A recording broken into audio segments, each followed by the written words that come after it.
Why? Why you do this? Why you do this? Hello everyone. Today is a very grim day.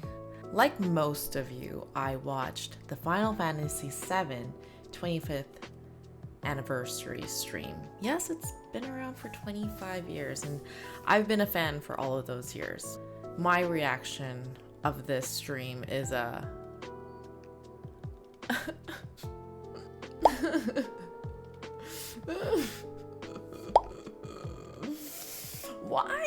Why would they do this? Here are some of the highlights from that stream. I'm sure everyone's watched it so far. They gave a big announcement around the fact that they're launching a few different installments for Final Fantasy VII. So they released Final Fantasy VII Remake, and then they also announced Final Fantasy VII Rebirth, and then there's going to be a third release of the series, which is interesting that they're doing it this way. And then they also talked about their mobile installments. So they had the Final Fantasy VII First Soldier that they released. No one really played it. I mean, it's mobile. And then they also are going to be releasing Final Fantasy VII Ever Crisis.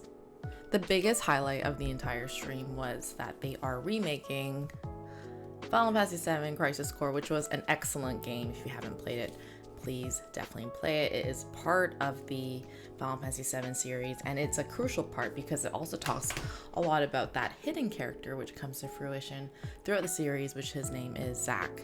But if I were to describe Square Enix for the last, I don't even know, 15 years, ever since they became Square Enix, I would describe them in one word: milk. They love to milk things as much as possible. And the Final Fantasy VII franchise is no different. They want to milk the franchise as much as possible. And they've demonstrated this in this anniversary stream. I mean, remember the good old days where you can just get like one big game launch and call it a day and move on? No, they have to literally break it up into all of these different releases and expect everyone to buy them, which everyone will. And I will, you will, we all will.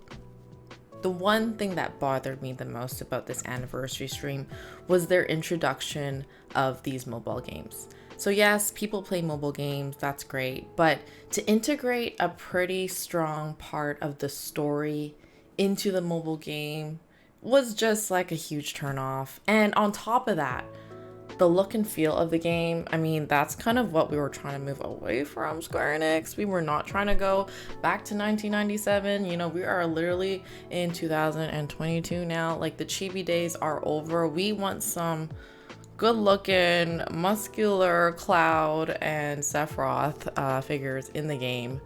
And, you know, it's 2022. Get with it. So that was a big disappointment because realistically, I mean, I don't play mobile games at all. I'm at home all the time. I don't commute. When I'm at home, I rather play consoles or I rather play my computer. I'm not playing mobile games. And I think a lot of the older gamers, such as myself, just will not navigate to mobile because it's just, I don't know, it's so uncomfortable to play this thing. Like, it's not a console. It's not a console at all. It's like going back to like, it's technically smaller than like the original Game Boy, you know? Like, no one's playing anything on this. Anyways, that aside, they integrated a pretty big part of the story in mobile. So, damn, guess I'm gonna play mobile. Guess we're all gonna be playing mobile. I mean, I don't know. I just feel some ways about integrating the main story into mobile. It's just not the best way to keep people engaged. I do see where they're going with this though. I almost feel as though they're using these different platforms to introduce parts of the story that people love so much and they love playing. But in the main game, they're gonna go in a different deviation. Like, they're going in different routes. Like, it is like different game completely. But they're trying to keep people involved and invested by, you know, giving them what they want. Another example of why Square Enix is milking. They are literally milking us like cows. I'm telling you, like, this is a little intense. But let me show you something that is cool slash, I don't know, like milky. So Square Enix had to take a few minutes out of their anniversary stream to announce, wait for it, their new alarm clock. The people have asked and we have given. We're listening to you. We're listening. This is exactly what every Final Fantasy VII fan had asked for. A goddamn expensive Buster Blade alarm clock, you know, because it's 2022.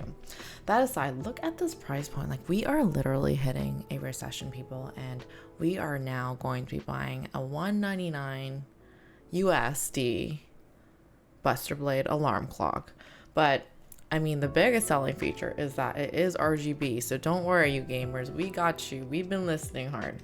So because of that, I am going to be purchasing this. One thing I always think about is the fact that this new Final Fantasy VII remake is not catered towards new players. It's just satisfying anybody who's played the franchise or who knows the franchise already, because all of these different storylines and bits and pieces that are scattered across different releases and different games and different consoles and devices, it's just, I mean, you're not making this very easy for people, okay?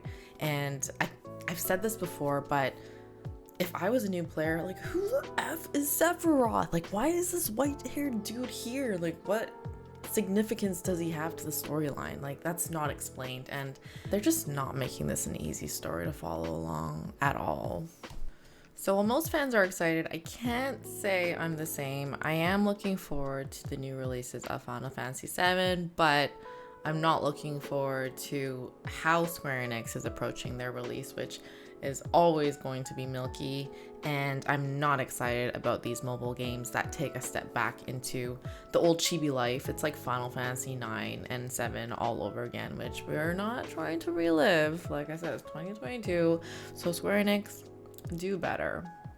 But let me know what you think. Are you excited for more Final Fantasy VII content? Let me know in the comments below, and I will see you in the next video.